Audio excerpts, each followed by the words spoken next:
Entrevista de Nilza Serra dos Santos Sodré, entrevistada por Luiz Egipto e Nathaniel Torres. São Paulo, 8 de março de 2023. Projeto Anglo-American, 50 anos de Brasil. Entrevista número AAMC-HV007.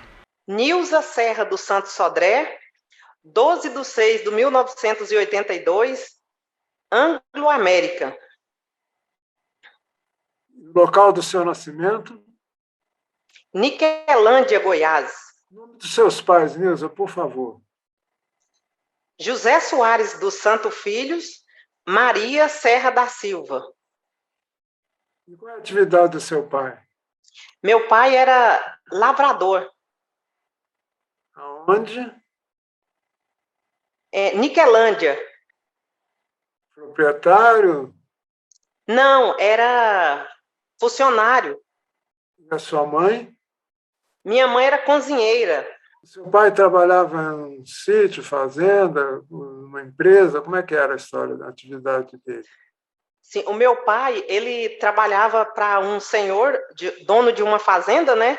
Ele era lavrador, mas ele fazia serviço de olhar gado, fazer roçada em pasto, capina.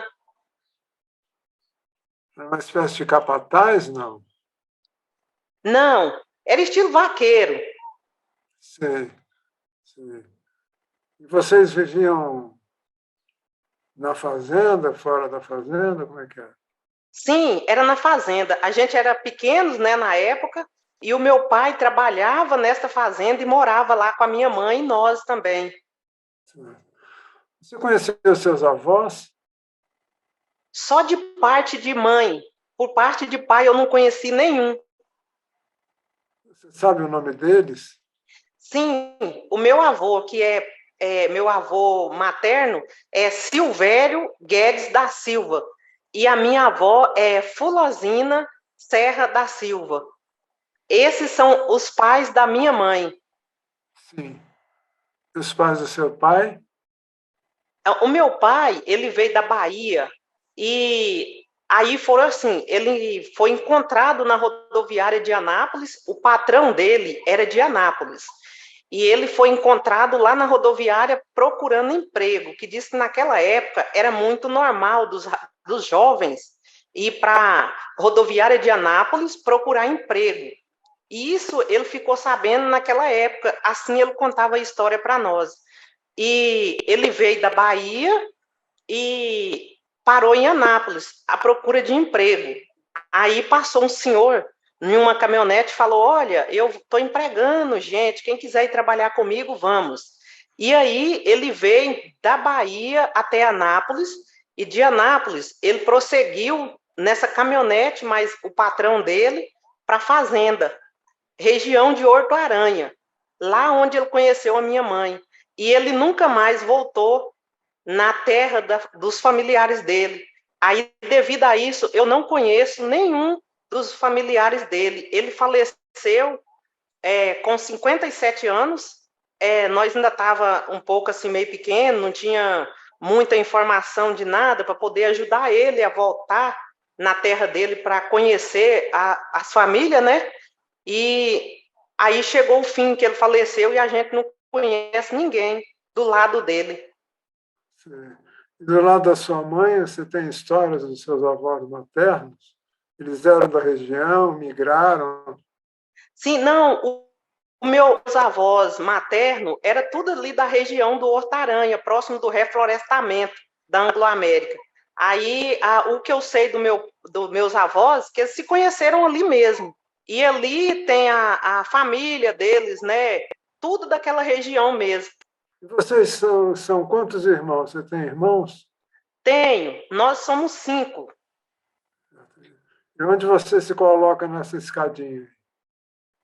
Eu sou a penúltima. Depois de mim tem o caçulo. Quase caçulinha, então. Perdeu o posto. Perdi. E você contou que morava na fazenda, que seu pai trabalhava. Como é que era essa casa? Era assim, era uma fazenda, né? Tinha uma casa enorme, de grande, mas a gente não morava nessa casa, a gente morava numa casa do lado, que quando os patrão vinham, eles ficavam nessa casa maior e a gente ficava nessa casa do lado. Descreve ela, como é que era essa casa? A casa ela era uma casa com um telhado, daquele telhado bem antigo, toda fechada de pau a pique, que eles falam que coloca madeira, aí depois passa barro em volta da casa. Era desse jeito que era. Não tinha janela, só tinha a porta de entrada e a de saída. Você tinha obrigação, vocês ajudavam sua mãe nas lidas domésticas? Ajudava, que era assim, né? O patrão, quando ele vinha, ele morava no Pará e tinha residência em Anápolis. Aí ele passava, vinha do Pará, passava em Anápolis e vinha para a fazenda. E quando ele vinha, aí a minha mãe cozinhava para eles. E aí a minha mãe colocava nós tudo para poder ali ajudar nas tarefas de casa. É. O que cabia você fazer normalmente? Eu limpava aquelas áreas enormes de grande, jogava água na área, limpava aquela área toda, e ajudava minha mãe na cozinha, buscava água no rio. E como é que vocês se divertiam? Tinha uma hora de brincadeira? A gente ali na roça não tinha assim tanta brincadeira, porque era aquela rotina ali direta. A gente ia para a escola, que era a escola era longe, a gente ia de a pé, quando voltava, aí tinha que ajudar nas obrigações de casa, né? A gente não tinha tanto assim, aquela hora para brincar, essas coisas, a gente não tinha quase isso. Como é que era essa sua primeira escola? A primeira escola, era um ranchinho de palha e tinha uma professora que dava aula para nós só até quarta série. E aí foi assim, era na fazenda, a gente andava longe, de a pé, para poder ir, e estudava ali só até quarta série. Acabou a quarta série, ou seja, todos nós só estudou só até quarta série naquele momento ali. Que distância era a sua casa da escola? 6 quilômetros. E a pé e voltar todos os dias? Isso. Você andava 12 quilômetros por dia? 12 quilômetros, era 6 para ir, 6 para voltar. Dificultoso, hein? Demais! Tinha ânimo de estudar ainda? E era tão divertido que aquilo ali para a gente era uma coisa tão boa que a gente ficava no outro dia querendo que o horário já chegava logo para a gente ir. Que bom, que bom. Tem alguma professora que tivesse marcado a sua memória? A que me marcou foi a que me ensinou a ler. O nome dela é Eloene. Ela não é mais viva. Ela faleceu em 2016. Dona Eloene. Isso. E você parou na quarta série, como é que continuou depois? Então, aí era assim, como meus pais trabalhavam em fazenda, né, dos outros, eles não tinham condições de me manter, né, lá na cidade, para mim poder terminar os meus estudos. Aí a gente tinha sonho, né, as pessoas perguntavam assim, o que você quer ser quando você crescer? Aí, devido eu conviver com aquela função ali, olhando a professora danada, eu falava que eu queria ser professora. Mas o sonho da gente encerrava ali, porque os pais não tinham condições de bancar a gente lá na cidade, que era pagar aluguel para a gente morar lá, para terminar os estudos depois de quarta série. Aí eu não terminei. Aí depois, a gente também, os pais, já tinham assim, aquela visão que a gente tinha que casar logo, né? Não podia ficar muito tempo sem casar. Eu casei na quarta série. Só que quando eu casei, aí eu fui morar na cidade. Aí eu casei, mas meu esposo fui morar na cidade. Eu olhei para ele e falei, olha, eu quero terminar os meus estudos. E ele, não, beleza. Aí foi daí, depois que eu casei muito nova, com 17 anos, e aí que eu fui dar continuidade nos meus estudos. Para que cidade você se transferiu? Niquelândia. Niquelândia. E como é que era Niquelândia nessa época, Nilson? Niquelândia é uma cidade que ela tem poucos habitantes, né? Mas assim, é uma cidade, era muito falada pelo ramo da mineração, duas empresas muito boas, que era a Votorantim, que fechou, e a Anglo-América, né? Então, assim, a Niquelândia, ela tinha um suporte muito bom devido a essas duas mineradoras que davam apoio para elas. Aí uma fechou, mas a Anglo continuou. Nessa época, ela era bem pequenininha. E a cidade como era? Era uma cidade grande, com serviços, tinha condições? Como é que era a cidade? Não, a cidade ela era pequena. A movimentação maior de emprego que tinha era Anglo-América, na época era Codemi, e a Votorantim. Então tinha mais funcionários, era só dessas duas empresas. E a cidade tinha cinema, praça, tinha Hum, algum tipo de lazer assim? Não, não tinha cinema, praça só tinha uma, numa rotatória, mas era muito bem simplesinha, do meio da cidade mesmo, só tinha uma. E como é que se deu a continuidade da sua trajetória educacional? E eu terminei os meus estudos, aí quando eu terminei os meus estudos, aí eu falei para meu esposo, eu vou arrumar um serviço.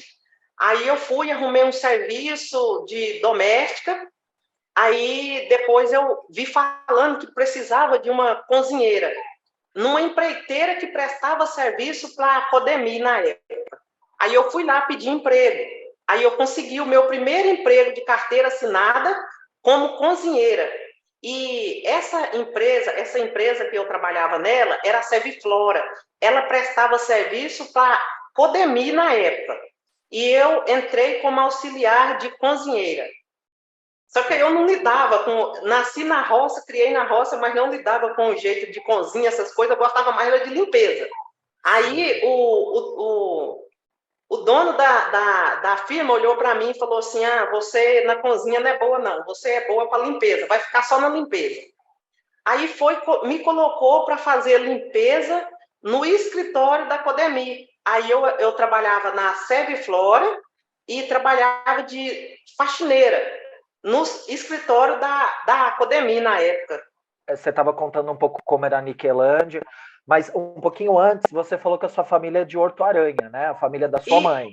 Isso. Isso, perto lá de onde tem o reflorestamento da Anglo-América, não é? Sim, sim. E como é que era isso lá na cidade? Vocês tinham acesso ao reflorestamento? Como é que isso acontece? Conta pra gente, por favor. Ah, era muito bom porque na época tinha o reflorestamento Codemi e aquilo, quando eu era criança na época, eles faziam festa de confraternização, chamavam a gente. Aquilo era tão emocionante que eles davam balinha, pipoca, era uma loucura. E a gente ficava super feliz quando essas festas aconteciam, porque eles chamavam os vizinhos. E a gente ia, e tinha refrigerante na época, né, que aquilo era novo para nós, e eles deixavam, eles convidavam a gente para a gente participar. E aí, depois dessa outra coisa, o coleginho que nós estudava também, ele acabou, ele fechou. E devido a Codemi ter ido para lá, construiu um tanto de casinhas, fez tipo uma vila. Aí eles construíram também uma escola. E eu fiz a quarta série dentro do reflorestamento, né? Na escolinha que era da Codemi. A Codemi fez essa escolinha lá. O meu quinto ano, quarta série do meu último ano na roça foi lá. Tinha um nome essa escola, você lembra, Nilza? Era Escola Horto Aranha, que tinha lá. O nome da escola era Escola Horto Aranha. Horto Aranha. Não, eu pensei que você gostasse de cozinhar, porque a sua mãe é uma grande cozinheira, né? Pois é, Luiz. Inclusive, quando o dono da cantina foi me contratar, ele olhou para mim e falou: não, mas eu conheci a sua mãe era uma excelente cozinheira, você também vai ser. E aí foi errado, porque eu não gostava. Tá certo. Você, nesse seu caminhar profissional, sempre batendo meio de esguelha com a Anglo-América, né? Sim, E como é que sim. você chegou na Anglo-América? Então, Luiz, aí eu fui, como eu fazia as limpezas no escritório da Codemi na época, aí os meninos lá que trabalhavam na Anglo-América, eu sempre falo assim, né? É uma receptividade das mais lindas do mundo. E eu ali limpando a sala e tirando telha de aranha, aquela coisa. E todos os meus familiares, as pessoas daquela região, tudo tinha um sonho de, pelo menos, trabalhar em uma empreiteira que fazia algum tipo de atividade para a Codemir. Então, quando eu entrei na Serviflora, que eu trabalhava próximo da Codemir, aquilo ali para mim era uma satisfação muito grande, meus familiares também, né? Todas assim, muito alegres. Ah, Nilza trabalha numa empreiteira que presta serviço para a Codemir. E aí começou. E aí, aquela receptividade dos colegas ali, falava assim para mim: termina seus estudos, porque talvez um dia você possa ter chances de entrar na Codemir. Aí eu olhava para eles e falava assim: mas aqui já está muito bom, porque eu já presto serviço para a Codemir. Aí eles falavam: não, mas você termina, termina, que aí eu parei no primeiro ano e não terminei de concluir o segundo. Aí eles falavam assim comigo: olha, você tem potencial, se você terminar seus estudos, você pode ser que você consiga fichar na Anglo-América, ou na Codemir na época. Aí foi assim. Você conseguiu terminar os estudos, afinal? Terminei. Aí eu terminei o meu estudo. Quando eu terminei o segundo ano, né, do colegial, a empreiteira que eu trabalhava nela, ela acabou. Aí colocou nós todo mundo de aviso.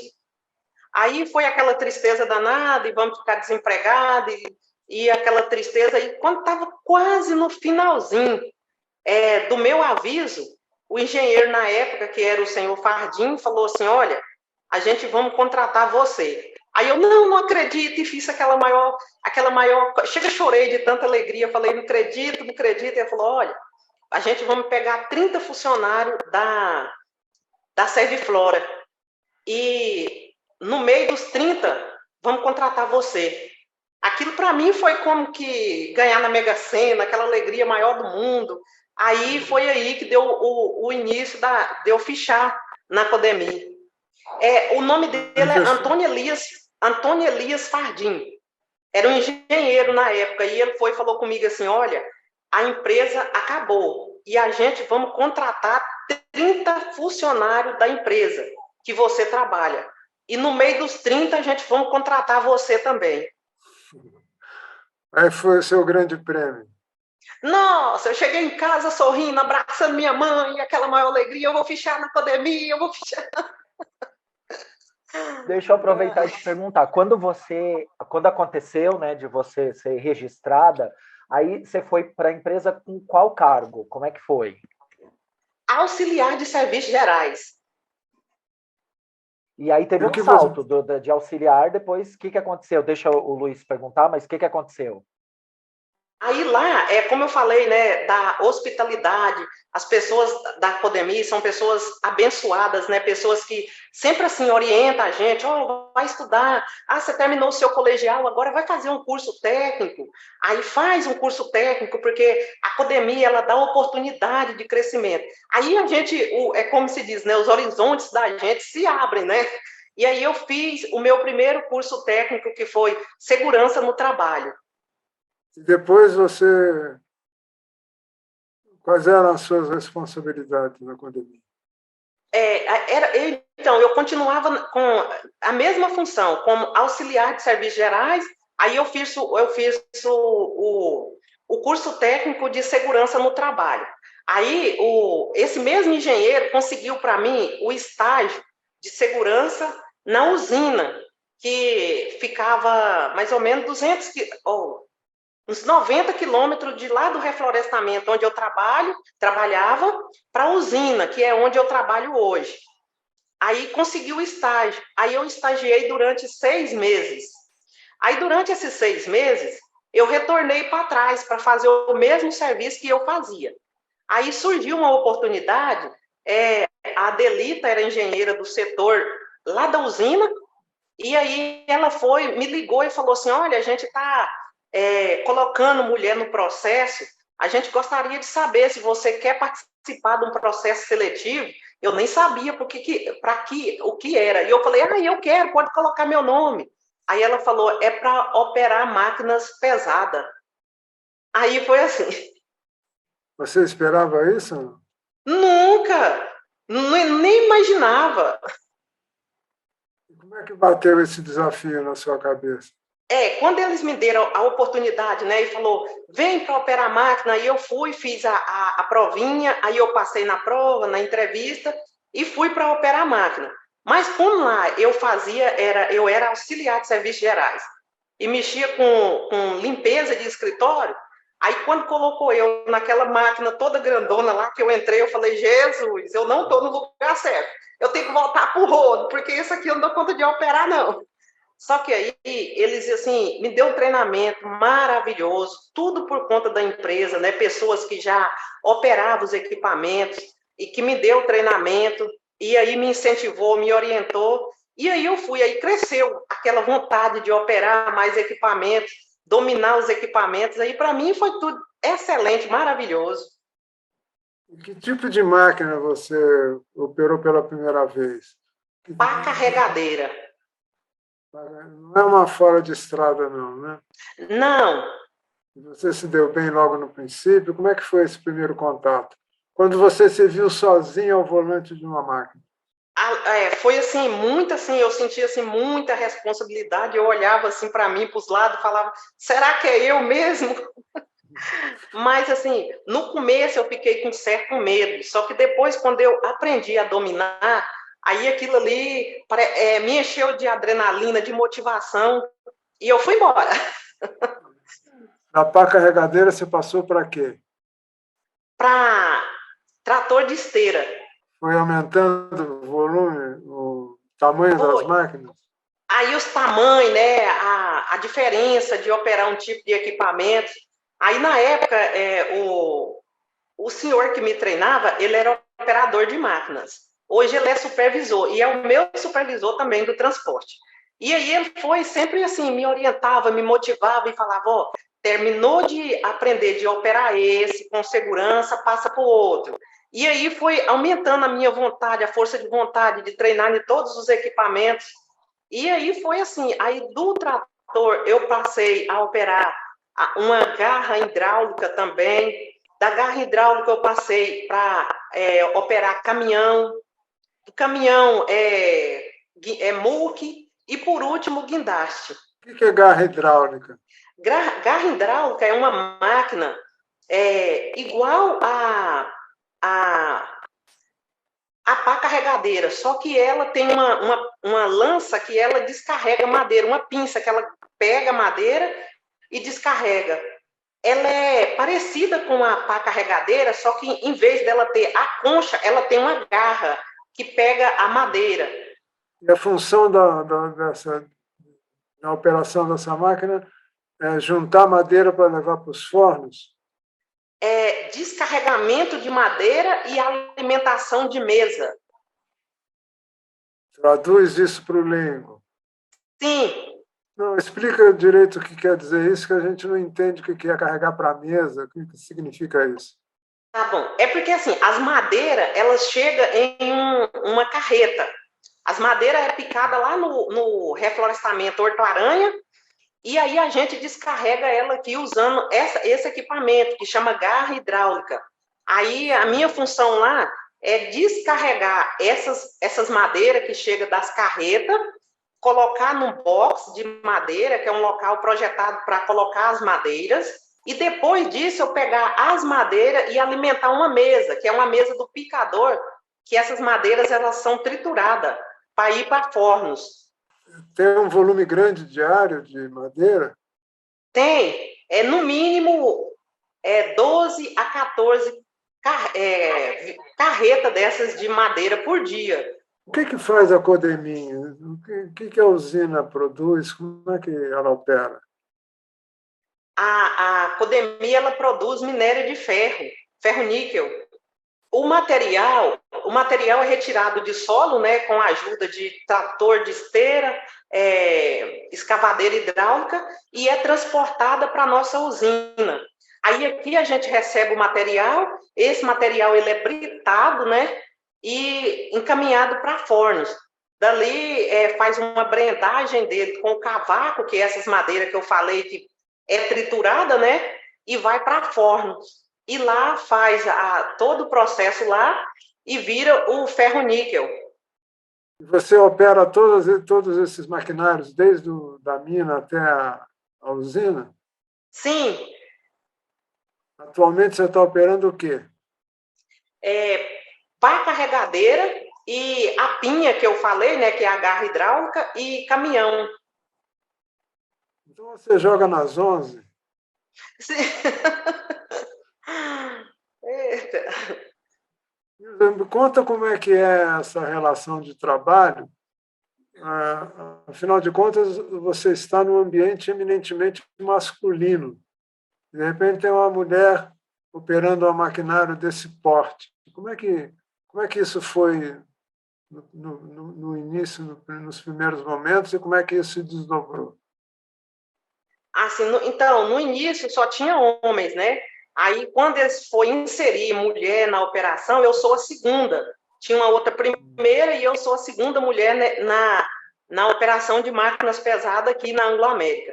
Então, assim, para a gente foi um pouco muito desafiador, né? Porque era uma atividade que a gente não tinha tanto conhecimento. E era engraçado que quando a gente estava assim operando, que eles via que era uma mulher, eles paravam para olhar. Nossa, é uma mulher! É, Mas rolava algum tipo de preconceito, algum incômodo? não, porque, assim, como foi para inserir, né, o pessoal já se preparou todos para receber as mulheres, né, então, para nós, foram, assim, muito, assim, bem, nós foi muito bem, assim, recepcionada. Que bom. A propósito, parabéns pelo dia de hoje, viu? Obrigado. Tem mais mulheres nessa área de operação hoje? Tem, nós somos duas, aqui na usina. Tem alguma história que você gostaria de registrar, de desafios que o teu trabalho trouxe? Desafio para mim foi a operação, né? Que para mim era uma coisa assim muito novo, né? Eu não tinha conhecimento. Então, para mim foi assim muito desafiador, mas hoje é uma paixão imensa, muito grande. Você estava contando, né, Neisa, que Nilza, quando você entrou na operação, tinha uma mulher, você foi a segunda. E aí Isso, era uma proposta da empresa, a empresa que estava procurando mulheres para começar a entrar nesses cargos. Era isso. algum programa? Como é que isso aconteceu dentro da empresa para acontecer essa vontade para ela propor, para chamar mulheres? Foi, né? Foi um programa que teve na época, né?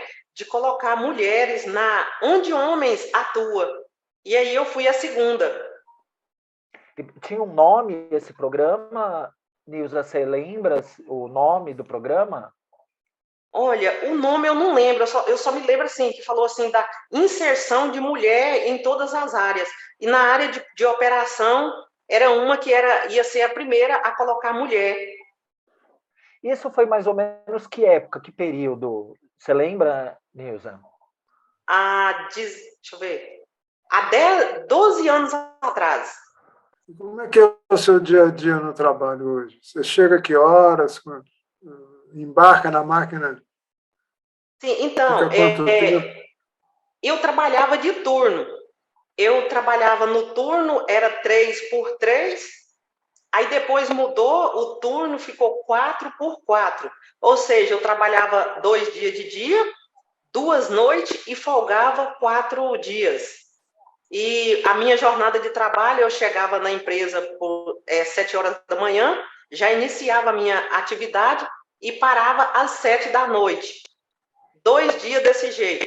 E à noite eu iniciava às 7 horas da noite, né? E parava no outro dia às 7 horas da manhã. Tinha um intervalo aí?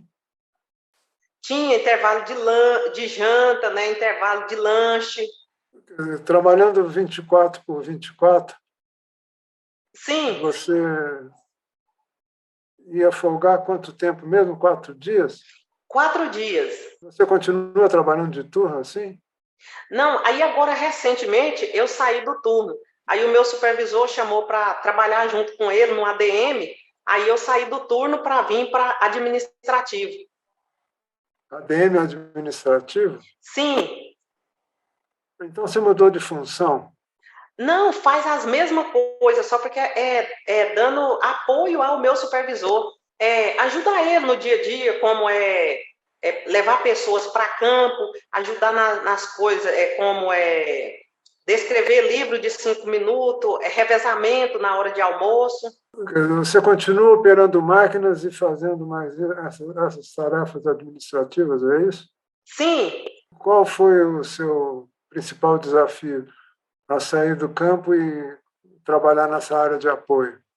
sim, quer dizer, ainda está sendo muito assim desafiador, porque só não tem nem um mês ainda, né? Tem apenas 15 dias. Ainda estou na fase de adaptação ainda. Ah, tá. Tem muito o que correr, então. Tem muita coisa para aprender. Tá certo. E nesses tempos, essas folgas de 4 dias não são dias fixos, né? Pode ocorrer domingo, segunda, terça e quarta, ou sexta, sábado, domingo e segunda. É assim que se distribui? Sim, era tipo assim, eu começava a trabalhar segunda, terça, quarta e quinta. Aí folgava sexta, sábado, domingo e segunda. Aí começava na terça. E assim por diante. E o trabalho noturno, como é que era? Era bem tranquilo, porque assim, não quer assim aquela produção tão assim, como que eu disse, tão rápida. É coisa tudo normal. Fluxo de trabalho era mais lento, é isso, à noite? Sim, era assim, era contínua, mas é mais lenta, não é aquela coisa assim que a gente não dá conta de fazer. É tudo muito tranquilo. Quantas máquinas trabalham simultaneamente na área que você opera? São por turno Isso. 5. Não tem risco de acidente, não? Como é que você se previne? Sim, tem risco, sim, muito risco. Mas a gente se previne da seguinte forma: descansando bem, né, nesse intervalo que a gente tem. Aí a gente tem que descansar bem para vir trabalhar de forma segura, para conseguir vencer ali a jornada de trabalho sem acontecer nenhum tipo de acidente. Porque o risco, ele tem, e muito, né, que é equipamentos móvel pesado. Então, a gente tem que descansar bem e estar bem seguro daquilo que a gente vai fazer. E esse descanso é feito aonde? Tem instalações para isso? É na nossa casa, né? Que aí a gente trabalha 12 horas Assim, aqui na empresa, né? À noite e vai embora para casa. Aí durante o dia a gente faz esse descanso, que é dormir, descansar bem em casa. não entendi. Pensei que tivesse alguma área de descanso no próprio trabalho. Não, o descanso que a gente tem é só os intervalos de janta, né? Que é 1 hora de janta, 40 minutos por lanche. Nessa época de folga, dá para fazer algum tipo de atividade além de descansar? É só as atividades de casa mesmo, né? Que é cuidar de casa, às vezes viajar ali pertinho mesmo. Como é que é a sua vida em casa? Sua vida no lar? Você é casada? Tem Sim, filhos? tem casada, mãe de 3 filhos, 2 mora fora que estuda e mora um dentro de casa comigo. Lá no começo, você falou que casou com 17 anos. Como é Sim, que você era menor? Como é que isso aconteceu? Como é que você conheceu seu marido? Como é que foi isso? nossa, uma loucura, porque assim, era ali tudo na fazenda, né? Então, os meus pais, eles eram assim, bem rígidos naquela época, não deixavam a gente sair. Então, como diz, o primeiro que apareceu eu tinha que casar. E aí, eles teve que ir no cartório para aumentar a idade, né? Não, assinar para a gente casar, porque só casava com 18. Aí teve que ir lá e assinar, responsabilizando para casar minha filha. Qual o nome dele, Nilza? Almir, E aí você casou com 17 anos e logo você teve filho, que você falou que você foi estudar. Como é que foi esse período? Foi, então, casei, aí logo em seguida já tive filho, mas mesmo assim eu não parei de estudar. Levava o menininho aqui no colo e vamos estudar. Ah, entendi. Então, nessa E época que você estava estudando, você já tinha filhinho. já tinha filhinho. E aí do mesmo jeito também, largava o filho em casa, ia trabalhar, aquela loucura. Dona de casa, estudante e profissional. Tripla jornada de trabalho. Sim, Qual é a atividade do seu marido? auxiliar florestal. Também tem o prazer e o privilégio de fichar na Anglo-América. Fez 10 anos de empresa. E a sua casa fica a que distância do seu trabalho? Da minha casa na empresa dá 48 quilômetros. E como é que você vai e volta? A empresa dá transporte? Como é que é? A minha empresa é maravilhosa, tem transporte, passa na porta da minha casa ônibus, né? A gente vai de ônibus, leva e traz. E os seus filhos que estão estudando fora estão estudando onde? Estuda numa cidade próximo a 250 quilômetros da minha casa, em Goianésia, Nossa, que distância, é longe? né? Sente muita falta, não? Ai, sinto, mas pro crescimento deles, né? A gente tem que acostumar. Qual você considera o principal aprendizado que você leva dessa sua trajetória na Anglo-América? Ah, para mim é tudo, né? Porque eu entrei na Anglo-América como auxiliar de serviços gerais, né? E hoje eu sou operadora de máquinas pesadas. Então, Anglo-América para mim é um horizonte assim que abriu muito grande. Os aprendizados foram muitos. Tem alguma coisa que você levou para a sua vida pessoal, que você aprendeu na sua vida profissional? Nossa, muito, Por exemplo, né? Assim, os, os, os treinamentos que deu aqui para nós, né? Como, por exemplo, desde até trocar uma lâmpada em casa, os treinamentos que a gente faz pela Anglo-América nos orienta, né? Isso tudo. Como conduzir em BR, essas coisas. Então, assim, o conhecimento pessoal adquirido aqui dentro, ele foi muito grande. você acaba levando para a vida cotidiana. Sim, é interessante, é muito assim, acolhedor, porque a gente tem reunião de 5 minutos e essas reuniões, o supervisor assim, orienta muito, assim, vai ter festa em tal lugar, cuidado com o fluxo de carro, que se vocês for trafegar por essa estrada, cuidado em ultrapassagens. Então, isso é gratificante demais, a gente acaba, assim, aprendendo muitas coisas boas aqui e acaba aplicando ele fora daqui também. O que são essas reuniões de 5 minutos? São diálogo diário de segurança. Reunião, né, que faz 2 vezes por semana e o intuito é de orientar todos os colaboradores a trabalhar de forma correta. Sempre com foco na segurança, né? Sim, Você tem carro? tem, E quando você pega seu carro para dirigir, você sente muita diferença? um pouquinho. Não, estou falando sério. Você que operando máquinas pesadas, pegando um carro necessariamente menor, você se dá bem no volante? Sim, hoje essas máquinas elas são muito confortáveis. São quase igual a dirigir um carro pequeno. Então, assim, a diferença não é muito grande, não. Só assim, em termos da operação, né? Mas para conduzir é quase o mesmo. A diferença não é muito grande para pessoas experientes como você, né? Para nós deve ser uma brabeira. Eita! Você sabe que a Anglo-América está comemorando 50 anos de Brasil, né? O que significa isso? Para mim é um motivo de muita honra, né? Ou seja, a Anglo-América faz um aniversário, mas que eu fico muito feliz, porque há 16 anos a Anglo-América me mantém, né, o meu emprego. Então, para mim, é uma satisfação muito grande. O que você diria para uma pessoa que fosse começar amanhã a trabalhar na Anglo-América? Nossa, são muitas palavras que eu vou te falar, viu? Eu falava, seja bem-vindo, a empresa melhor do mundo para trabalhar é a Anglo-América. Então, você está no lugar certo, vem assim trabalhar na Anglo América. E qual que você imagina que pode ser o futuro dessa companhia? Uai, eu imagino que continue sendo do mesmo jeito que é, né? Dando oportunidade para as pessoas que trabalham nela, igual é o caso comigo, né?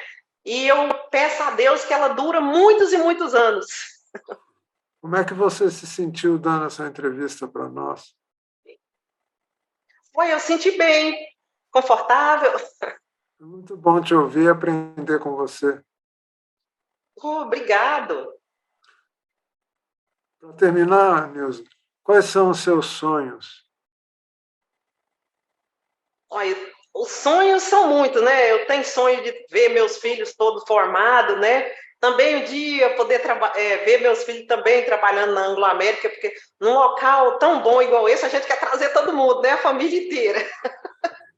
E o meu sonho é que a Anglo América continue por muitos e muitos anos no mercado, oferecendo emprego para mais pessoas. Muito obrigado pelo seu tempo, viu, e pela sua disponibilidade em conversar conosco. Eu que agradeço, Luiz. Luiz, deixa eu só falar uma mensaginha, né, para a Anglo América. Hoje, nesse aniversário da empresa, né, podemos dizer que somos uma grande família que habita em nossos corações. Gratidão pela oportunidade que a vida nos deu e a Anglo América. Obrigada por tudo. Obrigado a você.